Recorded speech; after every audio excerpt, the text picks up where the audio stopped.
Support for First Coast Connect is provided in part by Baptist Health and North Florida TPO. A death in a St. Johns County jail. Welcome to First Coast Connect. I'm Ann Schindler. Today, a new investigation explores another in-custody death blamed on an inmate's medical provider. We talked to the investigative reporter behind the story. Later in the program, upcoming events to feed all your third space needs, from fantasy and poetry to bonsai cultivation. But first, a man within minutes of being released from the St. Johns County Jail was instead found dead in his cell. It's part of a trail of inmate deaths that my next guest has followed for years in reporting that has both won national awards and led the Duval County Sheriff to cancel its contract with the same medical provider. Here to talk about it is Nichole Manna. She is senior investigative reporter at the Florida Trib. Nichole, welcome back. Hi, thank you for having me. I'm glad to have you. So this death was in a St. Johns County jail. It happened on the same day that a man named Brian Tracey was set to be released. It was December 15th, 2023. What do we know about what happened? So we know that Brian Tracey was arrested about 9 days before his death. He was immediately put into the medical ward for a dog bite he sustained during that arrest. And about a few days, as it was described, a few days into his arrest, he started showing symptoms of struggling to breathe. He was sweating. He was kind of having trouble standing and moving around. Tracey had COPD, which is a chronic lung disease that already makes it difficult to breathe. So according to the report that we were able to see, he was given an oxygen machine and an inhaler to try to mitigate that. Throughout his time at the jail, the nurses had noted that they had a really hard time getting his blood oxygen level reading to be accurate. At one point, his blood oxygen fell below 90%, which is very low. And the day that he was set to be released, a few hours before he died, he passed out in his cell. And at one point, according to video surveillance that was written about in this report, he had removed all of his clothes, which the experts had told me might mean that he was having trouble breathing. He was trying to kind of unrestrict his body. And then he laid down on his bed and, according to footage that was reviewed by investigators, stopped breathing. And laid there for about 30 minutes before CPR was given to him. And at that point, he had no pulse. And then fire and rescue came and declared him dead at the jail. And during that video surveillance, which I don't believe has been released, the video itself, there's all kinds of issues with records release, and we'll get to that. But in terms of what we know about what was on that video, that comes from this report that the St. Johns County Sheriff's Office did investigating this death. And some of it indicates that he was showing some other signs of distress, perhaps holding his chest, waving, using an inhaler, calling out, although I guess maybe Correct. There's no audio available on that recording. Yeah, it's hard to tell if there was audio, but the way it's described is I would read it as there was not audio, that they were watching him call out. And yeah, he was using the inhaler. He was holding his chest, again, removing items of clothing. Yeah. And so this is all happening on a timeline. As we noted at the beginning, he is scheduled to be released. His girlfriend had posted his bond, and he'd already been brought his clothes, his street clothes, essentially. Get ready. You're going to be heading out. At that point, does it appear that he was under any kind of medical surveillance? Where was he located, as far as we know, in the jail? And what kind of medical oversight had he been receiving? Yeah, as far as we know, he was in the medical ward the whole time. That's where he was placed when he was booked in. He had said that he had COPD, and they were watching that. What I could see from the report is that the staff that was watching him, the medical staff, included some registered nurses and then a nurse practitioner. Okay, and so he had been essentially in what you would consider more of a supervised setting than just regular custody inmate, Right. In a cell. Yeah, and these the people that are in the medical ward, deputies are also supposed to check on them every 30 minutes and note when those checks are done. So he's getting more surveillance, if you will, than I would guess people in general pop would get. Right. And so the report also indicates that the jail log, which is maintained when these inmates are checked, showed that officers reported all appears secure. And that happened, according to this report that you obtained, basically after he had stopped breathing? Yeah, so we found this through two different reports. The first was the investigative report that the St. Johns County deputies did, and then this log that you just mentioned. And so in the investigative report, it says that he stopped breathing. I can't remember the exact time, but when you then compare that time with the deputy log, 10 minutes later, the deputies wrote all appears secure. Yeah, and so, I mean, this is all in your story, and it does say 8:35 Thank appears to stop breathing. 8:45 jail log says all medical inmates checked, and the deputies report all appears secure. When they did discover his body, there's also video that suggests people were coming and going, but nobody was necessarily administering any emergency treatment or CPR. Yeah, there's mention, in the report, there's this timeline. We have a screenshot of it in the story for people to see as well, where, he appears to stop breathing. And then within, 15 to 20 minutes, there's a pair of deputies who kind of go in and out of his cell a few times. But the report doesn't say what they did. But no one had started CPR until almost 9 p.m. So At which point roughly there 30 was- minutes later. And he had no pulse at that point. Right. Is that right? Okay. So you were able to, as we mentioned, to review this report by the St. Johns County Sheriff's Office, which included some information from the autopsy and these interviews with deputies and medical staff, this description of the video. But you also talked to a number of experts. This was a joint investigation that you did with ProPublica, and part of that involved talking to people who had really intimate knowledge of how jails work and how medicine in jails work. Yeah, I talked to two doctors, both who have extensive knowledge of jail care and inmate care and corrections care. And then I talked to two men who have 25 to 30 years of experience of actually running jails. So they're not medical experts, but they are the ones who run jails and make sure that things are flowing and operating correctly. And both of them said, based on the report that we have, they would be questioning the medical staff. Why didn't you send him out? Part of the difficult thing is we actually were never able to get his full detailed medical records due to multiple Florida privacy laws. So all we have to go on is this investigative report. And so it still leaves a lot of questions. And when you say send him out, basically that would be this medical provider in the jail deciding that they're going to send the patient to a hospital. Can you explain to us what different care they might receive at a hospital versus what a jail medical ward is set up to provide? Yeah, unfortunately, I don't know exactly how the St. Johns County Jail is set up. I know that a lot of smaller jails don't have, full infirmaries. I know at one point when I first started reporting on this issue in 2023, for example, the Duval County Jail didn't have an ability to give inmates IVs. So there's a lot of things that you're just kind of missing in jails, especially these smaller ones. And so sending somebody to the hospital, they'll have access to doctors, machinery, medication, all of those things that aren't typically kept in a jail. Right. And so if this person needed an x-ray, perhaps they might not have access to that. They might not have access to respirate machines that can breathe for you or things that can assist. Yeah, and one of the experts had the jail, a former jail jailer, had said that under the Constitution, inmates in jails and prisons have to be given the same level of care that you and I would be given, and so that's kind of he works for an accreditation agency that jails can volunteer to be accredited by. And that's kind of their standard is if Brian Tracey was not in jail, would he have had access to a doctor or a hospital? And the answer is yes. Yeah.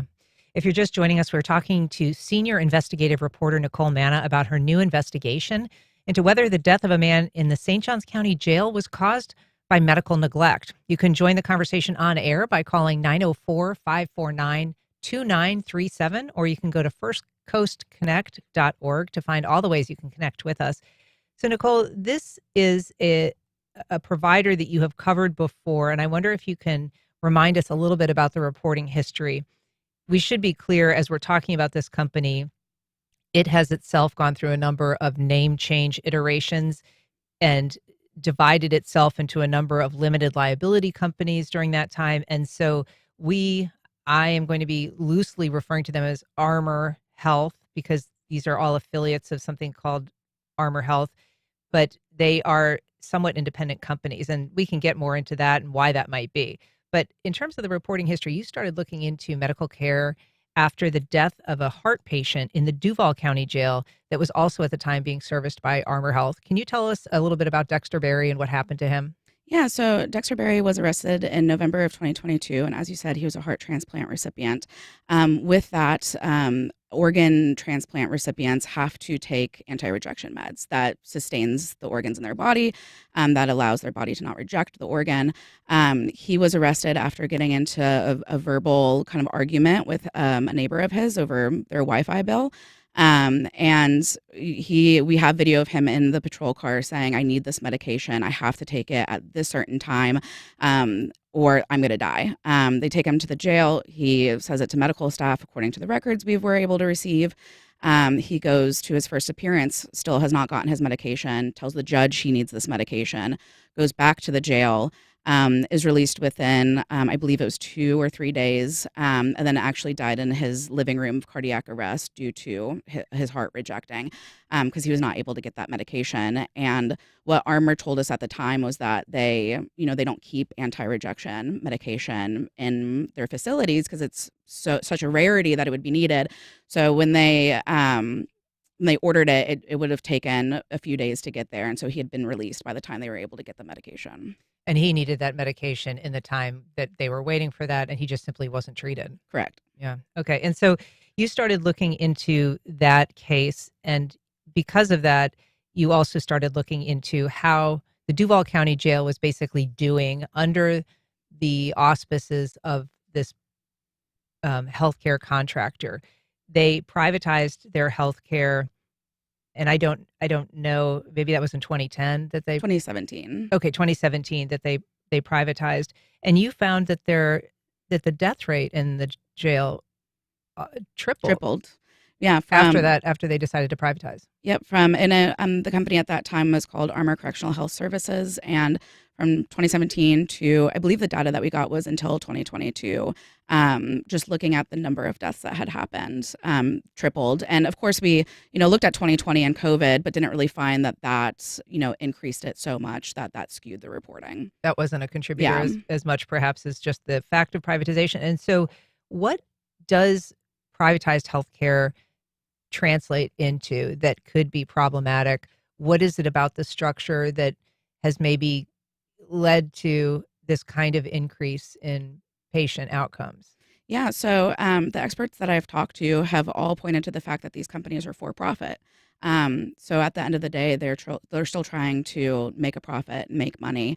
And in the story, I'd found several different depositions of nurses in other jails in civil lawsuits who said, "I was told not to transport people to the hospital to save money," or "I was, told that I could transfer a heart attack, but maybe not a seizure." So kind of this ambiguous policy of when to actually transfer people, and the question of, does that actually save them money, and are we putting profits above patients? And you've reached out to Armor, obviously, in the context of this story. They basically said, look, we don't make money on people being hospitalized because they're not in our care and custody at that point. But I guess the question is, up until the point that they're transferred, is that patient, as that person remains in their custody, a profit source? Is their critical condition or their advancing condition perhaps more profitable? I think it's that from what we could tell from many court documents I read through, is that they're paid in their contract a base level amount. And so, let's just say that they have $10,000 to spend on hospitalizing people. You don't want to go above that threshold because then it's coming out of your bottom line. And that's how I've understood it through these documents. Gotcha. All right. We've got a call from Tom on the west side. Good morning, Tom. Go ahead. Good morning. And this is exactly why we don't need these companies doing this. You're trusting for-profit companies to take care of the medical care of the people with the least resources. And it's also the reason why we shouldn't even be talking about a new jail right now. We need to reduce the jail population and allow people to manage their own health care. This is just too dangerous, and too many people are dying just for profit. It's very sad. Tom, thanks for your thoughts. You spoke also, Nichole, to former Republican State Senator Jeff Brandeis, who used to sit on the Criminal Justice Committee. He was the former vice chair. And he basically said there's almost no oversight of medical, private, for-profit medical contractors in jails or prisons. Yeah, there's not. I think he said that it's a black box that operates in the state of Florida, and he went as far as saying nobody cares. And that's why there is no transparency. There is no oversight. At the end of the day, it is up to the individual sheriff of how they want their jails to run. Do they want to privatize healthcare? Do they want to go down another road? And we saw with Duval Sheriff T.K. Waters, when these issues were brought up with Armor, he canceled that contract, and he canceled it years early and signed with a different company and spent a lot more money on that contract. And so that's really the only level of oversight we have. And when I was doing this reporting, I actually found that that's not the case in so many other states. In New York, for example, they have a commission on corrections that looks at deaths, and it's a third-party organization. Yeah. When you say nobody cares, that often is because we're talking about people that are either incarcerated or are facing charges, who are in jail. And it might be worth noting the distinction between prison, which is where somebody serves their sentence most of the time if they've been convicted, and jail where people have not been convicted. They've been charged. Perhaps they haven't been able to bond out. That can just be a money question as much as anything. And as we noted, this particular inmate, Brian Tracey, was scheduled within minutes or hours to be released. Right. And one of the pieces of this, puzzle that I wasn't able really to nail down is when exactly was his bond paid? I know he was given his clothes around 7 p.m. and told, you're going to be released. And, as we know, that did not happen for 2 hours. So a question I had was the bond paid at 7? Was it paid at noon? Was it paid at 11? Like, when exactly was that paid, and how long did he have to wait? Yeah. And you mentioned the TK Waters, after all of this happened, a great deal because of the reporting that you were doing on this topic, fired Armor and hired NAFCare, which is a different for-profit medical contractor, which has had some better results, at least so far, in terms of inmate fatalities. A lot of other Florida counties once used Armor or one of their affiliates. They pretty much have wholesale gotten rid of the company because of problems and concerns. And right now, the only county in Florida that still uses that contractor is St. Johns County. Yeah, it was the only one that we were able to find. The county actually put out a RFP, a request for proposal, back in 2021 to potentially find a different contractor or to continue with Armor. And I have the scoring sheet, and that's where they just kind of look at the companies and score them based on different metrics. And the company that has the highest score goes to the sheriff. The sheriff could decide whether or not to go with that recommendation or choose somebody else. Armor actually scored higher just because they're based in Florida. So they got extra points just for being a local business. And so the sheriff did approve that contract. We should say that there are a lot of pressures on law enforcement to do all kinds of things, often with limited resources. And they, too, tend to prioritize things that might have a more public-facing aspect, whether it's, response time or 911, services, as opposed to, once again, people living in this black box who are accused sometimes of terrible crimes. Right. Yeah. So in terms of getting records, I want to talk about that a little bit, because you keep saying, well, if we were able to get this, if we were able to get that, you were able to get this report. Family members of Brian Tracey have also in the past tried to get information about how he died, what the circumstances were, and they are running up against something very similar to what you're running up against, which is this is medical privacy. These are medical records. We're not going to give them to you. They would release these records to a first next of kin, Brian Tracey's wife, but she's also died. Yes. And so it really kind of puts, I would say, you in a bind as a reporter. The family doesn't have a lot of knowledge about what happened. In fact, I think they only got the information they did because you were able to get those records. Right. Yeah. Yeah, she, so his sister Lillian, actually went up to Baltimore to meet with her for a few days. And when they got the call, or actually Maryland police went to their house to tell them that Brian had died. She's the next closest kin to him. He didn't have children, and his wife died about a year before he did. She was told to call the sheriff and ask what happened. And according to her, she was told that he died of a heart issue. She tried to get the records, says that she was denied, wasn't able to get them. And she was calling attorneys, both in Maryland and Florida, to try to get help. And when she would tell them he died of a heart issue, they would immediately turn her away. Why? According to her, it was because, he died of natural causes. Did he die of a heart issue? No, he died of pneumonia and COVID-19. He had heart-related problems, but the cause of death was pneumonia with COVID-19, and she did not know that until we got the records, and I sent them to her, and she said that she sat in the living room and read them over and over again and just sobbed because for 2 years she had no answers, and that's the closest she got to knowing what happened to her brother. And by that time, the statute of limitations in terms of bringing a wrongful death case had expired. Right. I got her those records, I believe, 2 or 3 days before that 2-year limit hit. Okay. You asked Armor for some of these same records and asked them questions about the conditions and the circumstances surrounding Brian Tracey's death. And they basically said, don't judge. This is a complex medical issue. You don't have enough information to make a determination about what all contributed to his death. And yet they also are refusing to provide what that might be. They're refusing to release those records. Right. And, we were very clear in that story, too, that when we talked to the experts, all they had to go off of as well was the investigative report. So they were very clear in saying to me, too, based on the information that we have, based on what has been released, we think he should be hospitalized.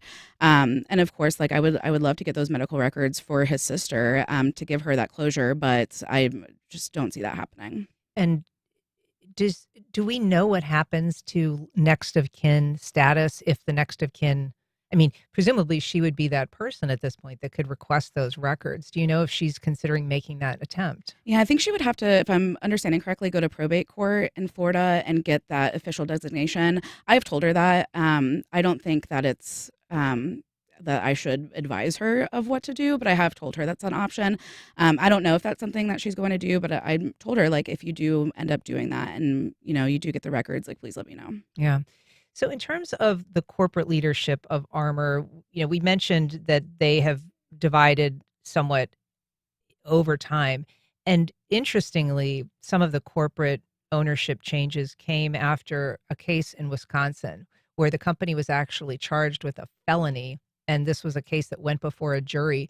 Can you tell us what happened there and what the company did pending that legal outcome? Yeah. So they were charged as a company, which is extremely rare, for the abuse of a resident of a penal facility after a man died of dehydration in the Milwaukee County Jail. That happened in 2018. In 2019, they changed their CEO. In 2021, they converted legally in Florida from Armor Correctional Health Services, Inc. to Armor Health Management, LLC. That's when they started transferring all of their current contracts and any contract they bid on into an individual LLC, which they said they did by the advice of their tax expert.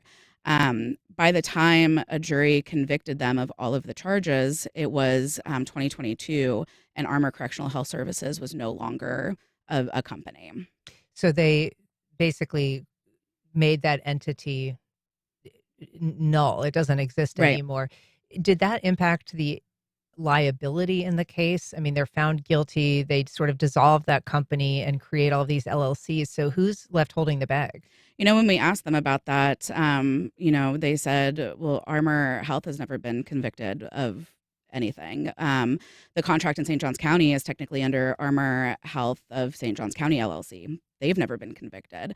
And so that I thought was really striking of, that company that's been convicted no longer exists. So where is the accountability? Well, and that matters because in Florida, there are requirements about a company telling the state if they have been convicted of a crime related to the government business that they're doing. And so for a company to say, well, we don't have any convictions it matters if they're It going to does. get future contracts. Yeah, and back in 2023, the state had told me and also told News4Jax, because they were doing a lot of reporting on this, that Armour had not reported that. Sheriff T.K. Waters did an interview with News4Jax where he also said that it was not reported to him. He didn't know until this reporting came out. Armour's attorneys, and again, I'm using Armour as the umbrella, like you said, Armour's attorney told us we did tell the state of Florida, and all of our entities are under compliance with the state. Just briefly, your reporting also sparked some other agencies to look at this, and one of them was the Department of Management Services with the state of Florida. It said it was investigating. This was over the heart transplant case, but after 2 years of your trying, it has basically refused to even say if it's investigated Armour or if it ever took action. They have so far failed to even reply to your public records request, much less fulfill them. Yeah, I've asked over email a dozen times over the last 2 years, can you tell me the status of this investigation? And I've been told I'll look into it, and then I never hear back.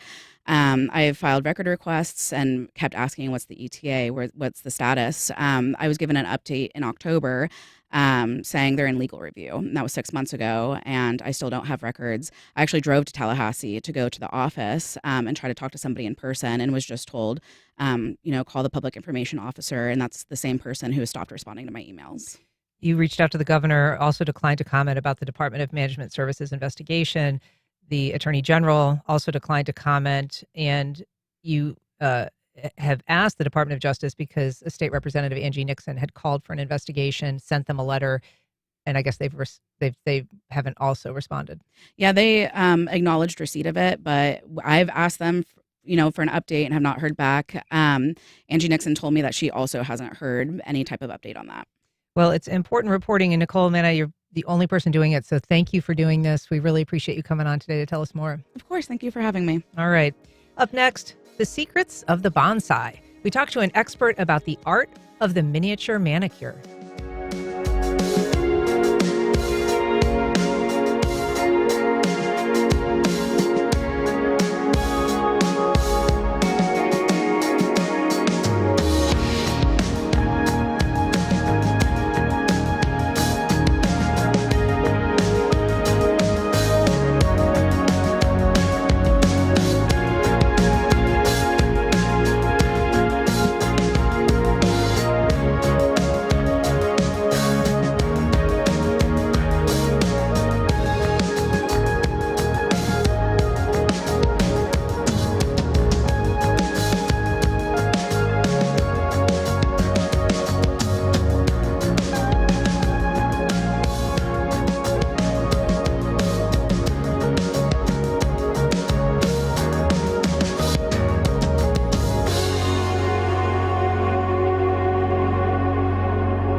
Welcome back.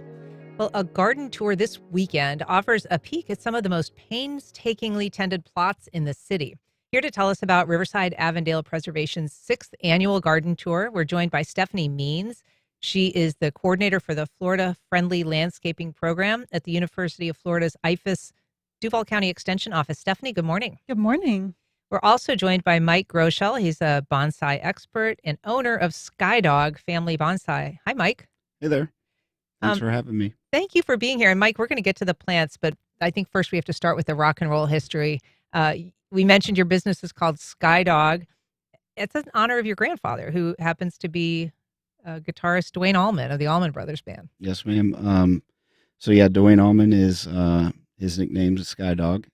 He's my mom's dad, which here we are. It makes him my grandpa.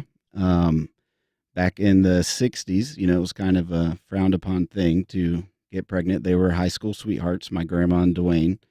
And my great grandpa, her dad, was the fire chief of Volusia County at the time with the fire department. And so they moved her here to Jacksonville to have my mom at a women's home here so that the neighbors wouldn't know that she was pregnant. There's no social media and things back then. So Wow. Duane just kind of didn't know where she went.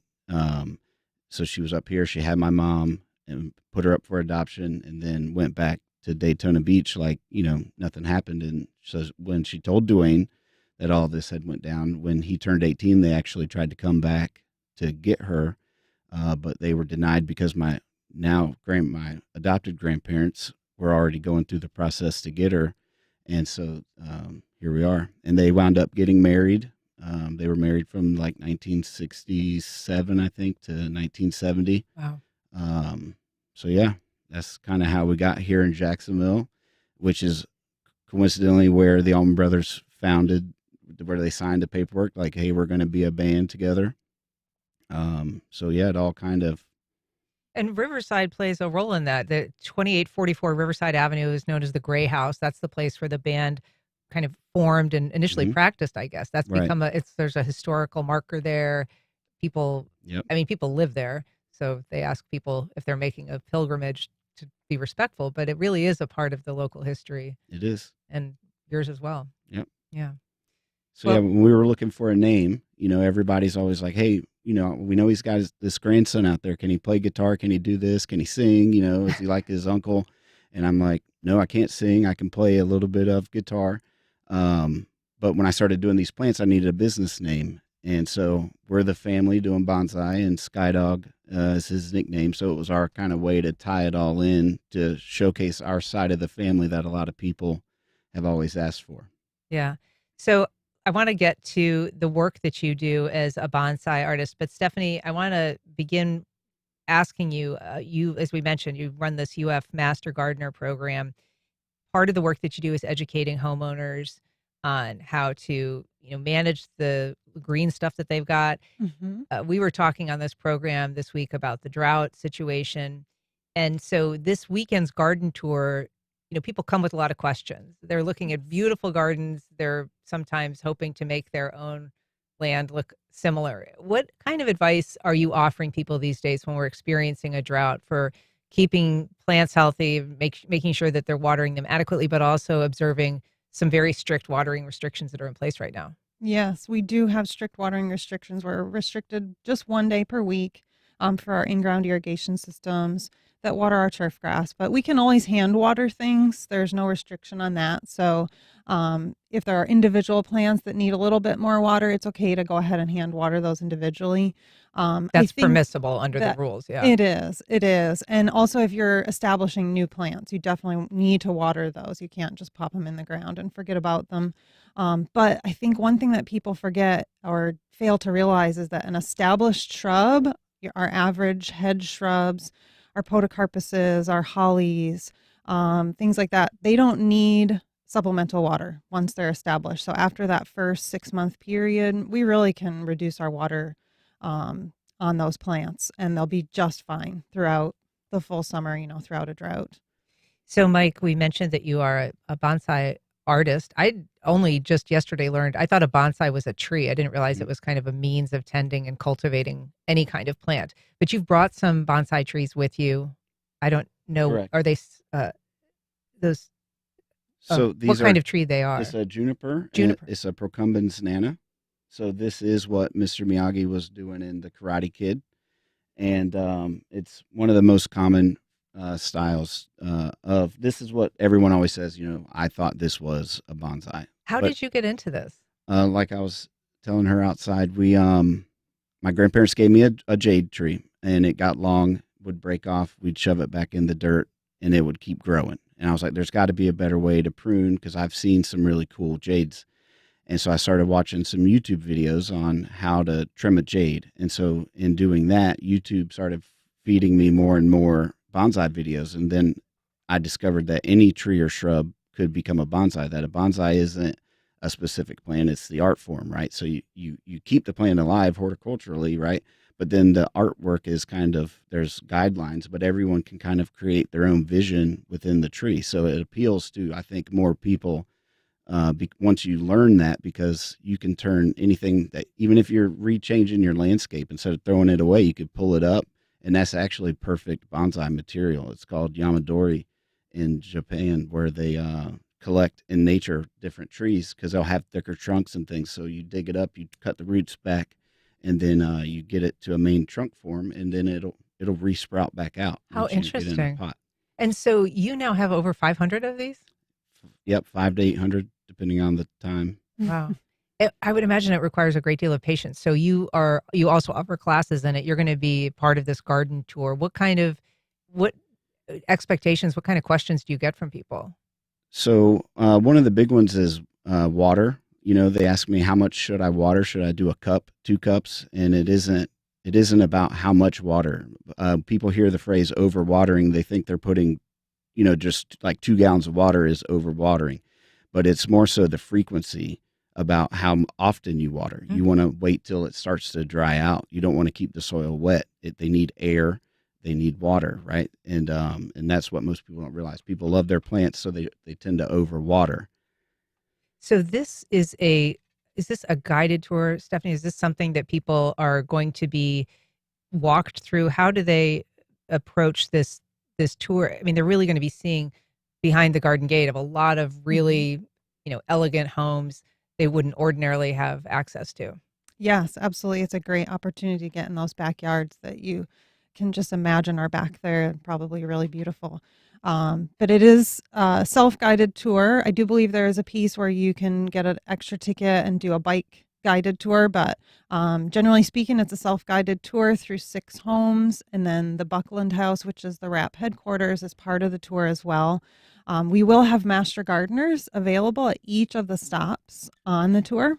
They'll be available to answer questions, help with plant questions, identify the plants that are in the landscape if somebody's interested in one in particular and wants to know if that might do well in their own landscape. And then at the Buckland House, we'll have some demonstrations and some presentations by other master gardeners about all things from pollinator gardening to how to add and color into your landscape throughout all 4 seasons. I think one thing that's cool about this too is that the ZenCog bike group is actually helping if people want to approach it on bicycles so that they can really have kind of a nice outdoor day experience. Mm-hmm. But this has also become a bit of a Mother's Day, pre-Mother's Day tradition. It is part of people's annual, observance of that. Yes, definitely. It's a great thing to come with mom. The whole family can come, really and truly. Even kids. We'll have some things at the Buckland House for kids as well. Yeah. So a big fundraiser for Riverside Avondale Preservation. All the proceeds go to the community gardens and beautification there. We've got ticket information on our website, but if you are interested, it is the Riverside Avondale Preservation 6th Annual Garden Tour. It's Saturday, May 9th, and it runs from 10 to 4. Stephanie Means and Mike Rochelle, thanks so much for being here today. Really appreciate it. Thank you. I'll be doing bonsai demonstrations throughout the day at the Hedrick House. Oh, excellent. 11 a.m. and 3 p.m. I'll show you kind of turning one of these stock plants into an actual bonsai beginning. Excellent. Get to watch the master at work. All right. Well, thanks so much for being here. Appreciate it. Thank you for having me. Thank you. All right. Up next, Poetry That Leaves a Scar. We'll tell you about a new student art compendium featured at a live performance tonight.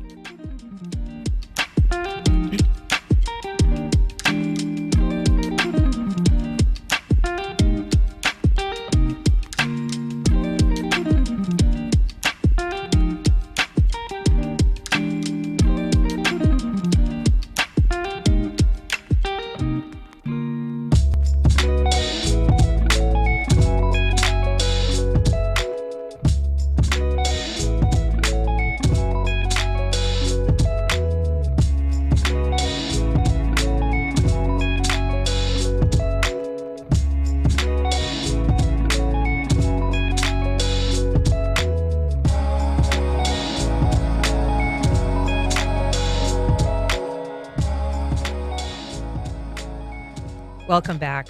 A new student-made art publication is showcased at an event tonight, and it features illustrations, poetry, paintings, and prose. Here to give us a brief preview is Jen Chase. She's professor of humanities and English at Florida State College at Jacksonville and the faculty advisor of this new publication. Jen, good morning. Good morning. We're also joined by Ambar Quiroga. She's student art director of this publication, Tales of a Scarred Land. How are you, Ambar? Hi, I'm good. Thank you. Good. Thank you for being here. So this is quite a publication. I have a copy of it here. It is called a magazine, but really is much more like a book, the way that it is highly produced. It is called an Experience magazine, though, is the name of it, Experience. Mm-hmm. So This is volume 58. Tell us a little bit about the history of this publication and what is planned to present it tonight, Jen. Great. Thank you. As faculty advisor, I was hoping to bring light to the fact that this magazine has existed since 1968. Wow. And I met my predecessor from 1968. She's actually here in town and doing great and came to our release party. But it's an arts and literature magazine, and it's completely done by all student editing, the submissions, the curating, the concept. We've had different sizes. And so Ambar was our cover artist, although she didn't know it one year. And we found her and she joined the staff with us. But the staff changes. It's always in flux every year as students come and go. Yeah, Ambar, what has it been like to put together? I would imagine this has been an enormous undertaking. I know that your artwork is part of it as well, but I mean, it is beautiful. You know, the production value is very high. We mentioned it's got poems in it. It's got QR codes that have some video elements that students have created. But just talk a little bit about tackling the project as a whole. How difficult was it? Oh, it was a really big, experience to have. Me and our editor-in-chief, Maria, we had a lot of work to do. We set up last semester to get as many submissions as we could. And, just trying to display the artwork of the students. We went many times over the order of everything to make sure it made sense. We made like a story out of it. We call it Tales of a Scareland because it talked a lot about how the students are feeling right now towards the whole situation of our world and how they're feeling about what we're living today. Yeah, I mean, it's a tumultuous time for anybody's life, as a young person, and a lot of things that you're experiencing. But this book really does reflect a lot of deeper concerns about what's happening environmentally, politically, socially, just a lot of really deep topics. Yes. Yeah. And so, Jen, what are we going to expect tonight from the students at this presentation? This is at Happy Medium Books Cafe. Yeah. So one of the goals that this team and I had was to bridge the community of FSCJ with the broader community and let them see a reflection of what their neighbors and friends and children and parents are doing as students at FSCJ. So Dana Shutters from Happy Medium Books Cafe is always open to ideas, and she from the beginning told the students and that she'd be thrilled to have a release of our first ever in 58 years bridge to the community. So we'll have free magazines or books, it's more appropriate this year, right, with all the submissions. Yes. So we'll have readings from the students of poetry. Some former students of mine will be reading. And are you going to do anything, Ambar? You're going to be showing your artwork. Yeah, we're going to be displaying photography from me and our editor-in-chief, Maria, too. Yeah, and we have free giveaways of the magazine and of these great pins that they made with different works of art. I love that piece, too. Well, the event is tonight, as we mentioned. It's at Happy Medium Books Cafe. It's poetry night. It is from 7 to 8:30 p.m. You're encouraged to dress in fantasy-like garb to sort of reflect the creative impulses of the students. But Ambar, Jen, thanks so much for being here today. Thank you so much. Thanks for having us. All right, up next, we'll tell you what's queued up at the Wild Amelia Nature Festival.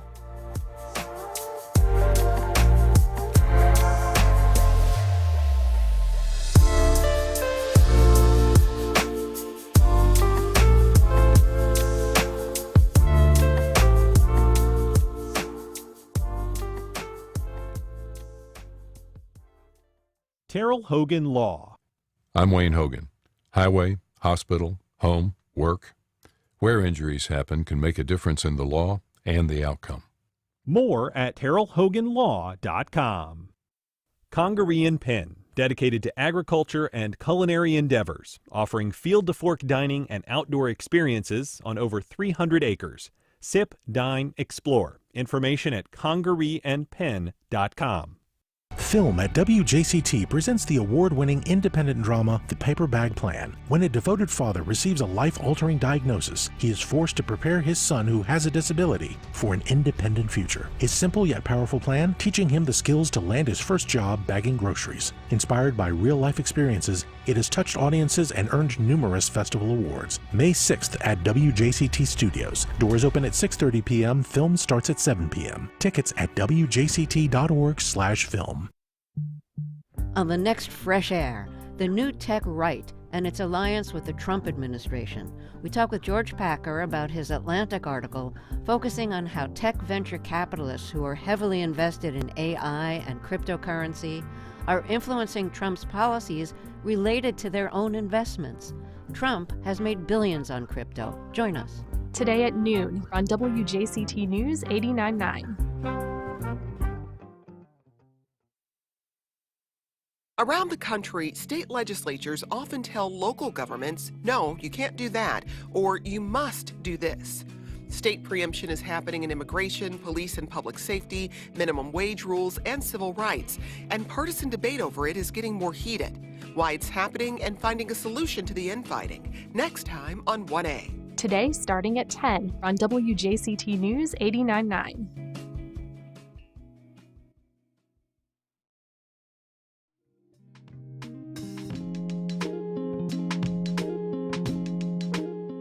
Welcome back. A 10-day festival across Amelia Island in Nassau County celebrates the region's unique ecosystem and invites the community to appreciate and learn how to better protect the area's natural spaces. Here to tell us about it is Linda Bell. She's Executive Director of Keep Nassau Beautiful. Linda, good morning. Good morning. Thanks for coming down for this. So this is a lot of events in this 10-day period. It kind of coincides with the opening of the beaches, the big Memorial Day weekend, but these are all sort of separate and distinct offerings. And I want to get to those in a minute, but let's talk a little bit about the origins of Wild Amelia Festival, because we were just talking a moment ago about a couple of stalwarts of the Nassau County environmental community. Yeah, we're so proud that Keep Nassau Beautiful Now, the Wild Amelia Nature Festival, is a program of ours, but it was founded almost 20 years ago by Jody and Ray Hetchka, who are just well-known, almost celebrities in Amelia Island.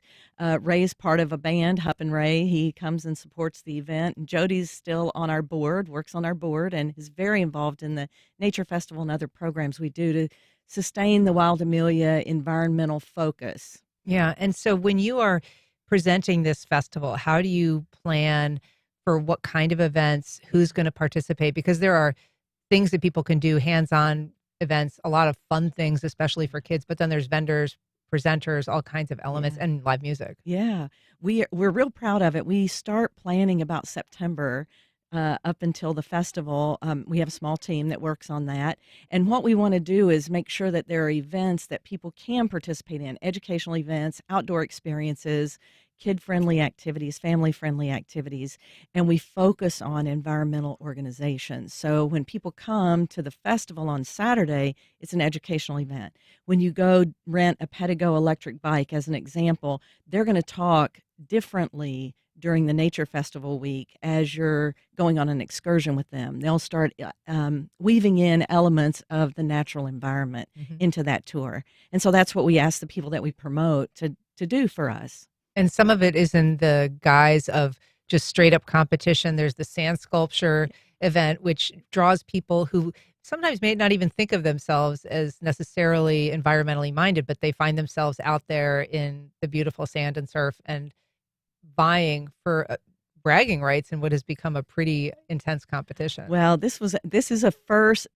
This event was last year, but it's a first to be part of the Nature Festival. Okay. So we're real proud of this. We've got some professional sand carvers coming in, and they're going to build an elaborate sand sculpture, and then we'll break that down. That's a closing element of the Nature Festival on Saturday as a way to celebrate sea turtle season, nesting season. So clean, flat, and dark for our beaches. Yeah. So when people are doing beach sculptures, I mean, it is good to remind them that needs to be restored. They can't leave big holes or big obstacles for the sea turtles. Yeah.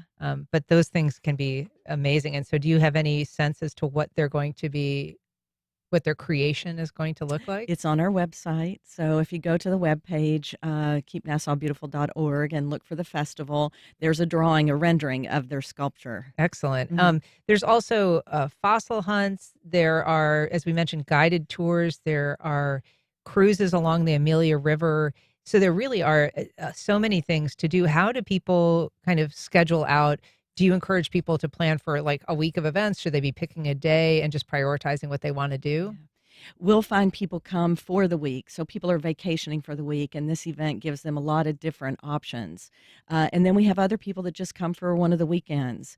Many of the events are free. So there'll be educational experiences, walks, meditation walks through Egan's Creek, Ron Sapp Egan's Creek Greenway, Fort Clinch State Park. We've got paddles on Lofton Creek.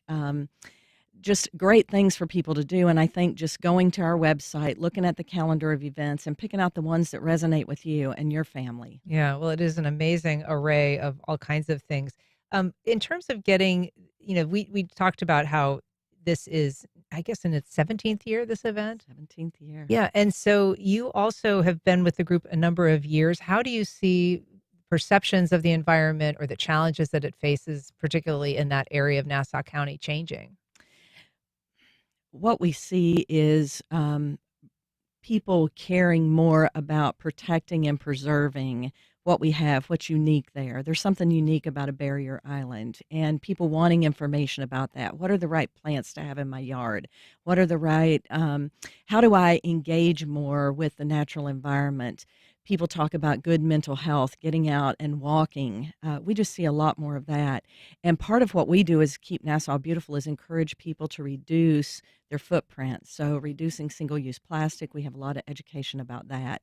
Sustainable options. Yeah. And we see a lot more interest in that, frankly. Yeah. I mean, it is a beautiful place to live. Yeah. So the event, as we mentioned, it's the 17th annual Wild Amelia Nature Festival. It starts May 8th. It runs through the 17th.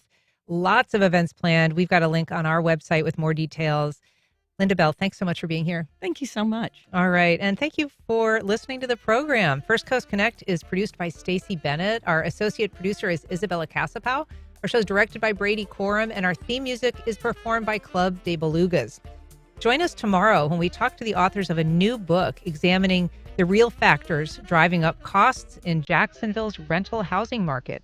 I'm Ann Schindler. You've been listening to First Coast Connect on WJCT News 89.9.